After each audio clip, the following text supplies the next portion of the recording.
আর doctor Yunus সাহেবকে ধন্যবাদ জানাতে চাই আমরা জিবিএইচের পক্ষ থেকে।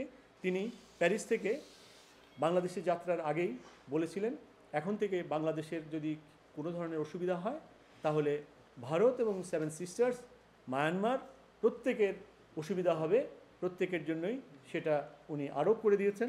এটি হচ্ছে বাংলাদেশের পরবর্তী 100 বছরের পররাষ্ট্রনীতি। আপনি যে পররাষ্ট্রনীতি ঘোষণা করেছেন প্যারিস থেকে, তার জন্য আমাদের গভীর শ্রদ্ধা, এবং আপনি সেটি বাস্তবায়নে আপনি একনিষ্ঠ থাকবেন, আপনি বলিষ্ঠ থাকবেন। সমগ্র জাতি, সমগ্র অধিকার কর্মী, সমগ্র মানবাধিকার সাংবাদিক সকলেই আপনার এটাকে ইকো করতে চায়, আপনাকে সহযোগিতা করে এই গভর্নমেন্টকে এই ব্যাপারগুলো এস্টাবলিশ করার জন্য। আপনি সীমান্তকে সুরক্ষিত করেছেন, কিন্তু গতকালকে বিএসএফ অনেক এই 10 দিন পরে একটি হত্যাকাণ্ড ঘটিয়ে সম্ভবত আমাদের টেস্ট কেস করেছে। বিএসএফের এই ঘটনার কঠোর জবাব দেওয়ার জন্য আপনি আপনার সীমান্তরক্ষী বাহিনীকে নির্দেশ দেবেন বলে আমরা আশা করি। এবং এখন থেকে বাংলাদেশের বর্ডারে একটা বাংলাদেশের মানুষ যদি নিহত হয়, শহীদ হয়, তার জবাব বাংলাদেশের সীমান্তরক্ষী বাহিনী কীভাবে দেবেন সে ব্যাপারে আপনার কাছ থেকে আমরা সবিনয়ে আমরা আশা করব নির্দেশনা, এবং আমাদের এই ব্যাপারগুলো শোনার জন্য আমরা অপেক্ষা করছি।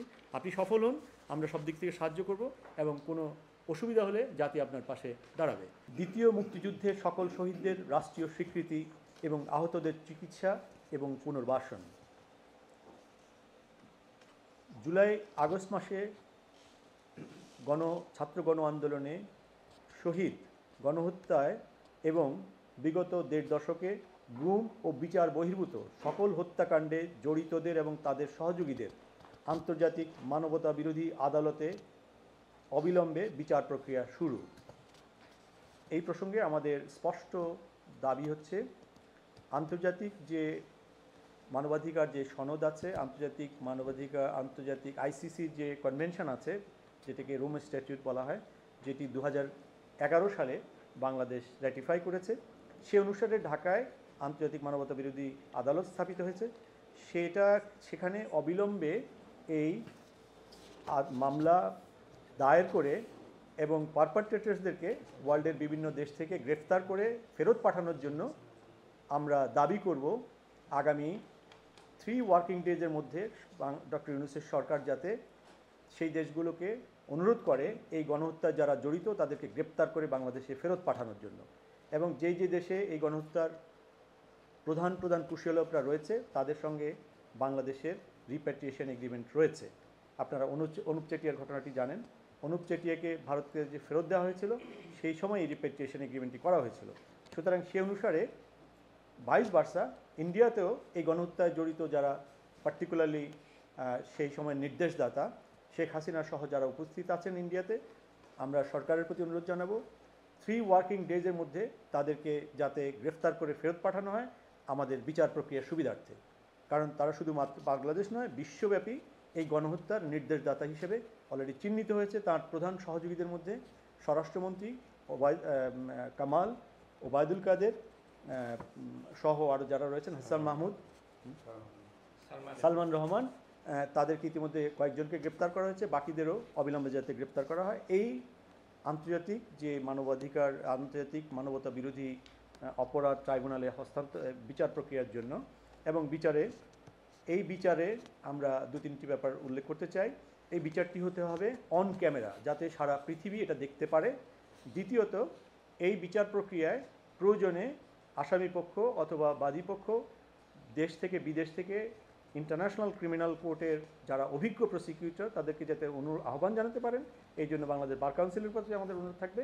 আর এই বিচার প্রক্রিয়াটি হতে হবে স্পষ্ট, অ্যাকাউন্টেবল এবং ওয়ার্ল্ডের সামনে এবং ইংলিশ সাবটাইটেল করে অথবা ইংরেজিতেই পুরো বিচার প্রক্রিয়াটি সম্পন্ন হতে হবে, যাতে হেগ থেকে শুরু করে জাতিসংঘের সকল সদস্য যাতে দেখতে পারে বাংলাদেশে গণহত্যার একটি সঠিক বিচার হচ্ছে। কারণ এটি র্যাটিফাই করার পর থেকে যত বিচার হয়েছে হেগ ওগুলোকে অনুমোদন দেয়নি। এ ব্যাপারে এসকে সিনহার কাছে আমাদের রেফারেন্স আছে, সেটি আপনারা সবাই জানেন। 3 নম্বর হচ্ছে, গত 15 বছরে আটক সকল রাজবন্দীর মুক্তি এবং নিপীড়নের শিকার হয়ে নির্বাসিত শত শত রাজনৈতিক নেতাকর্মীদের দেশে ফেরত নেওয়ার ব্যবস্থা করা সরকারের পক্ষ থেকে সরকারিভাবে, এবং তাদের ক্ষতিপূরণ প্রদান। যে অর্থ বিদেশে পাচার হয়েছে তা আদায় করে সেখানকার মাধ্যমে একটি ক্ষতিপূরণের ফান্ড করতে হবে, যার মাধ্যমে শহীদদের পরিবারদেরকে ক্ষতিপূরণ দিতে হবে, আহত এবং যাদের পুনর্বাসন এবং যারা গত 15 বছরের নিপীড়নের শিকার হয়েছেন, এক্সাইল হয়েছেন, ইনক্লুডিং আওয়ার প্রধান অতিথি শফিক রহমান, তালেয়ার রহমান সহ, পিনাকি ভট্টাচার্য, কনক সারোয়ার, মাহমুদুর রহমান, আমি এইভাবে নাম অনেকেরই বলতে পারি, হয়তো অনেকের নামটা আমি এখন উল্লেখ করছি না, সহ আমাদের যতজন আছে, হ্যাঁ, দ্য প্রাইম মিনিস্টার্স ম্যান যে আল জাজিরা ইউনিট থেকে করেছিল, তসলিম খলিল, জুলকারনাইন সামি, ইলিয়াস সহ, এরা থোকা থোকা নাম এবং সারা বাংলাদেশের মানুষ জানে।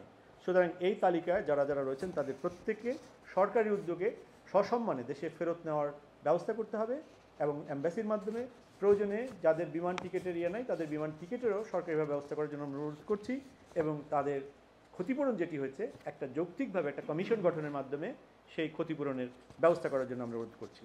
1.5 কোটি প্রবাসী আছে যাদের কোনো অধিকার এই গত 15 বছরের মধ্যে 1500 বার বলার পরেও তারা কোনো অধিকার তাদের দেয়নি। তাদের এনআইডি এবং ভোটাধিকার আগামী 1 বছরের মধ্যে নিশ্চিত করতে হবে, যাতে আগামী জাতীয় নির্বাচনে তারা পৃথিবীর যেখানেই থাকুক না কেন ডিজিটাল পদ্ধতিতে তারা তাদের ভোটাধিকার প্রয়োগ করতে পারে এবং আপার হাউস যদি হয়ে থাকে সেখানে প্রপোর্শনেটলি এই 1.5 কোটি প্রবাসীর জন্য সিট সংরক্ষণ করতে হবে। কারণ দেশে 12 কোটি প্রবাসীর জন্য যদি আপার হাউসে 100 আসন থেকে থাকে তাহলে 10% ভোটারের জন্য ডেফিনেটলি সেখানে 10 থেকে 15টি প্রপোর্শনেটলি একটা সাম্যজার যেহেতু কথা বলছি আমরা সেখানে রাখতে হবে এবং ন্যাশনাল পার্লামেন্টে সেখানে যদি কোনো কোটা থাকে সেই কোটার মধ্যেও প্রবাসীদের রাখতে হবে। এই কারণে যে এই চলমান সংগ্রামে এবং গত 15 বছরের যে দুঃশাসন বিরোধী সংগ্রামে প্রবাসীরা যেভাবে নিপীড়নের শিকার হয়েছে, শত শত প্রবাসীর স্বজনরা